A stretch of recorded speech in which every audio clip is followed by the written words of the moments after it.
In a world where technology moves faster than thought and innovation shapes the fabric of our daily lives, it's only natural to ask, what role does writing play in the age of artificial intelligence? The rise of machine-generated text isn't just a trend, it's a paradigm shift. From classrooms to boardrooms, from novels to news feeds, AI is quietly, yet profoundly, reshaping the way we communicate, create, and connect. Let's delve into this. All of that was ChatGPT, in case you couldn't tell. But how could you tell? How do AI speak? Why do they talk like that? To be honest, the fight against the singularity is lost. AI has won. And at this point, it's unstoppable. No amount of video essays will stop the flow. I went to a tech conference recently, and 90% of the startups there were like AI. Even things that weren't AI tried to throw AI into it to attract investors. They try to mention AI at some point. This is a bigger movement in tech than one I've ever seen before. Bigger than Web3, NFTs. Of course, I haven't been around forever, but certainly a lot bigger than many recent ones. I don't think this is going away. The allure is just too strong. Kids are addicted to AI content. Businesses are using AI to advertise their product. The clankers have already won.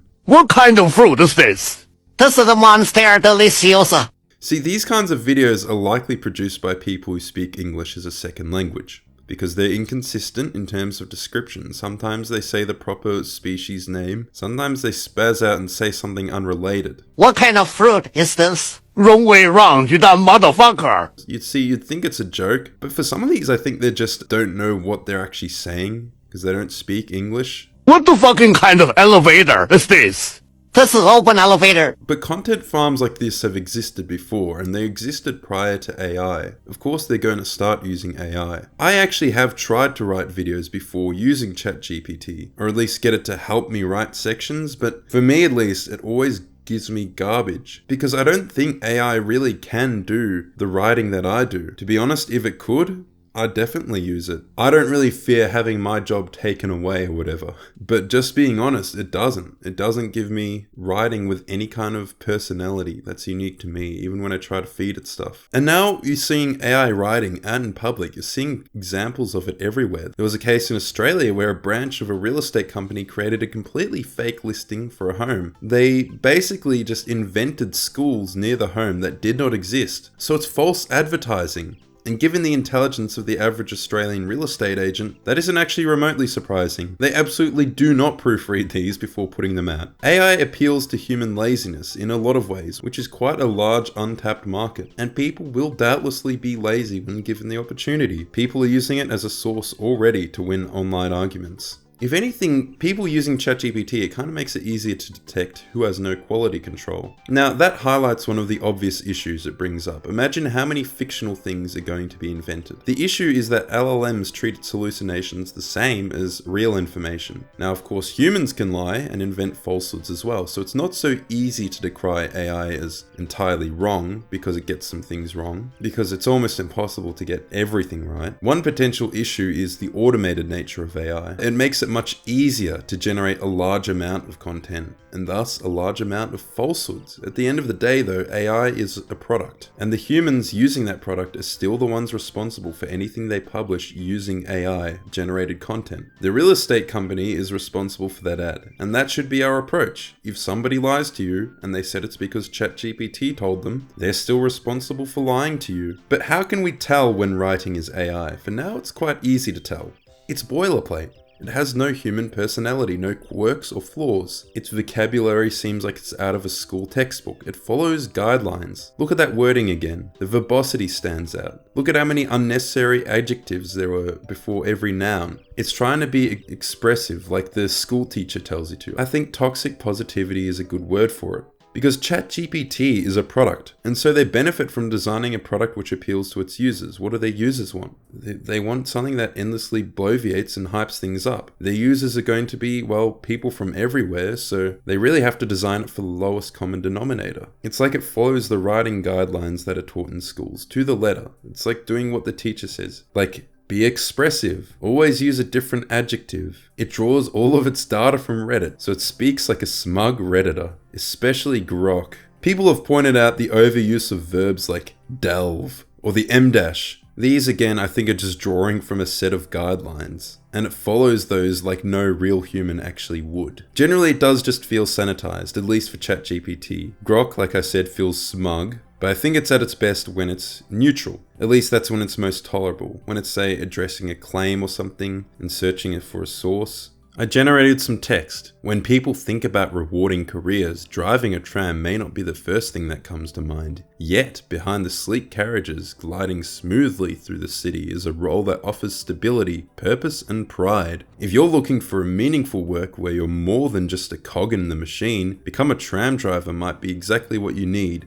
You know, it has that unlike X, it's Y, or the overuse of adjectives. Why is it gliding smoothly? They always have to fit one in. And it tries to fit in so many basic idioms as possible, like cog in the machine. Sometimes it throws them in there when they don't even make sense, and it tries to kind of invent an idiom, but it can't invent anything. It never really uses very challenging language. Like, it gave me this. Upon the silver tracks the trams do glide. With steady hand the driver takes his place. He bears the city's heart from side to side. It sets a patient calm upon his face. No storm nor crowded street can shake his poise, for he must guide the vessel smooth and true. Through clang of bells and children's sudden noise, he keeps his course and carries all the crew. I told ChatGPT to be Shakespearean with this, but it can't be, can it? It seems like it has to use vernacular language, something easily interpreted by the lowest common denominator, and it has no invention. Only humans granted a soul by God are capable of invention. There was an example from a lawsuit against Walmart of lawyers including fabricated case citations, meaning it was inventing brand new legal standards. Now, of course, that case was thrown out. The good thing about the court of law is that you have an opponent, somebody who is obligated to keep you accountable. So when you lie, you suffer for it. It worked out fine in this case, but is it guaranteed to continue like that? What if the judge starts using ChatGPT? What if the prosecution and defense are using it? If it truly becomes ubiquitous, then our legal system could be swayed by whatever biases the OpenAI people have. And they have biases,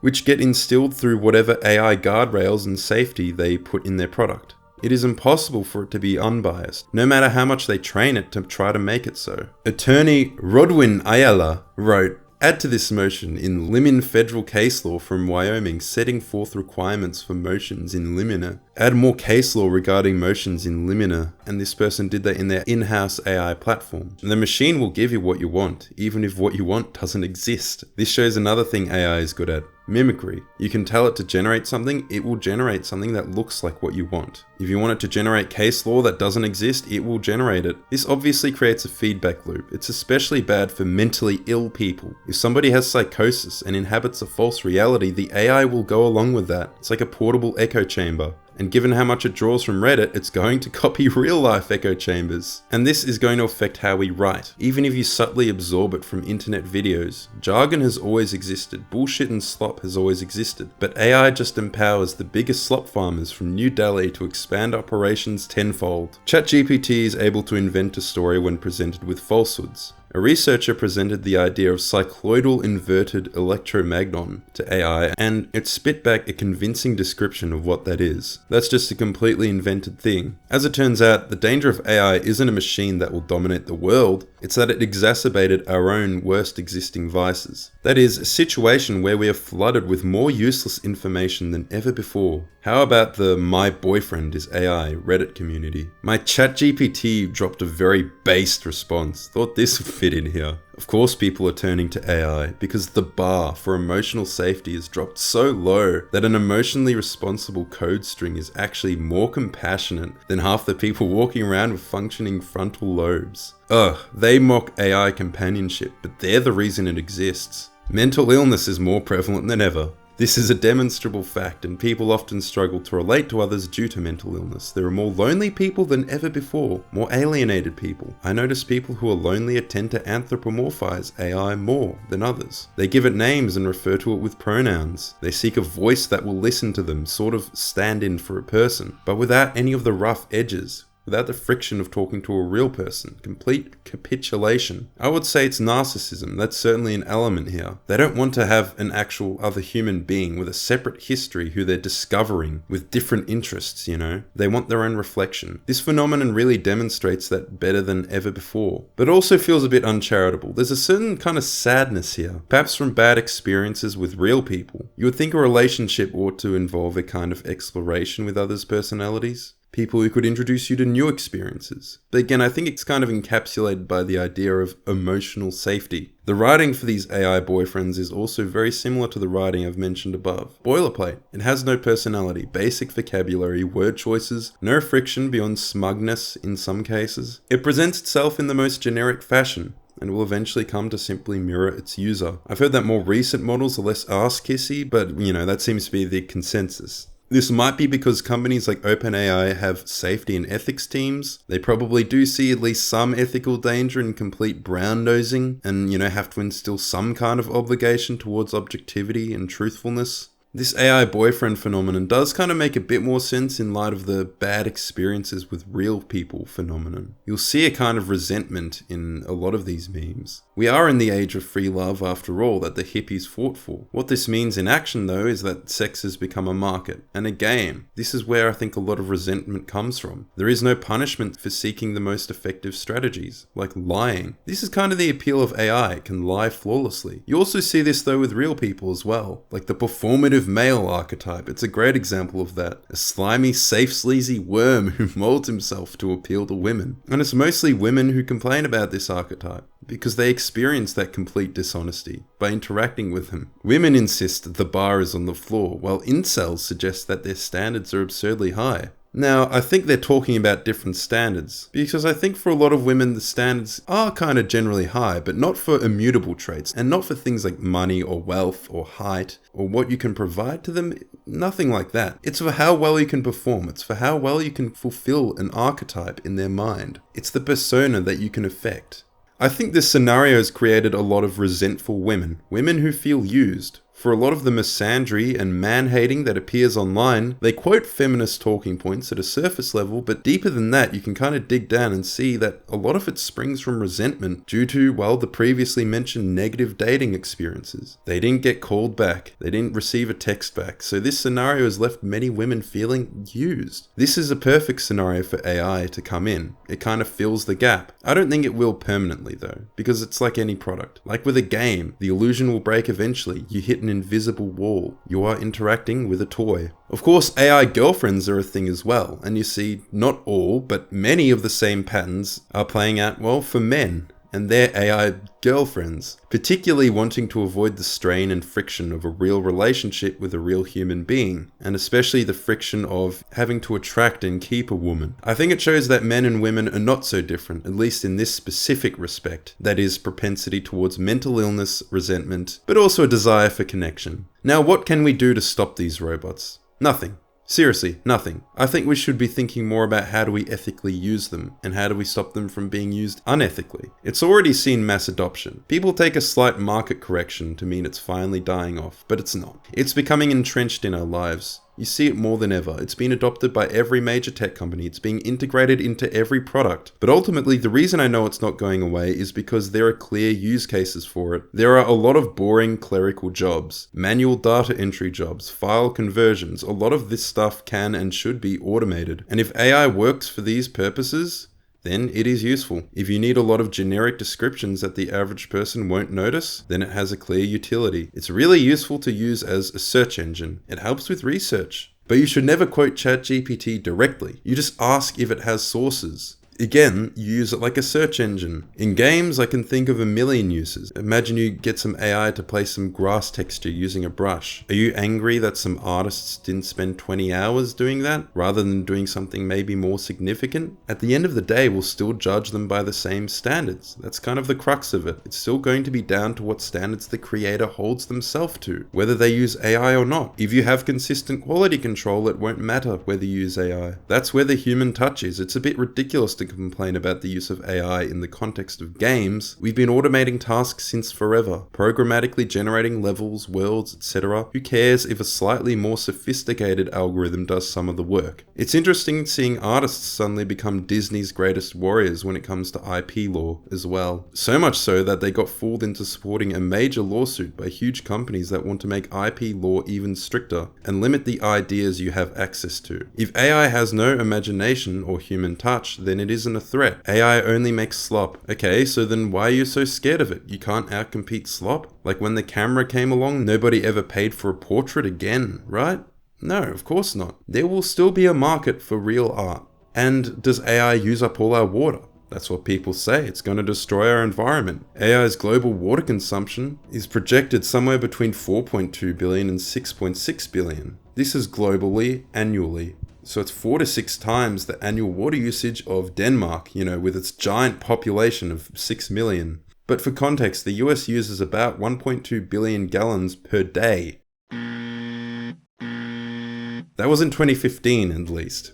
It's probably more now. And this is what AI uses globally, annually. By virtually any calculation, AI's water usage is dwarfed by a ridiculous margin, especially by agriculture. It's not a non-issue, but it's not a super significant one. And it's certainly not a danger. Not to mention, all technology requires water usage. The device you're using right now needed it to be manufactured. Should we stop inventing any new technology ever? You realize at a certain point that it all boils down to the same Luddite argument. I don't like technology potentially displacing my way of life, because it scares me, because I don't know what will happen. So it's not like AI doesn't present any dangers or any challenges, but I definitely see us as a society using it in the future. I think we'll adjust. Humans are adaptable. AI does not have a mind of its own, and it will not dominate us. It will automate things and make our lives easier in many ways. I think the worst thing about technology is how it exacerbates our own worst impulses as humans. We've created an environment where we are bombarded with useless information from around the globe daily. AI will only make those Bombay bombardiers more efficient. AI, like any tool, is good in the right hands, bad in the wrong ones. The gun used to rob you and the gun you use to defend yourself are morally the same. It's the people using them that differ. So I think we do need to prepare for an onslaught of AI written slop, prepare for the overuse of adjectives, fake enthusiasm, boilerplate delivery, generic vocabulary. We read and enjoy art or media for many reasons, but among them is the personality instilled by the creator. AI won't take that away. Soon I think we'll develop a sixth sense for AI writing, and people will instinctively seek out higher quality art. Not everyone.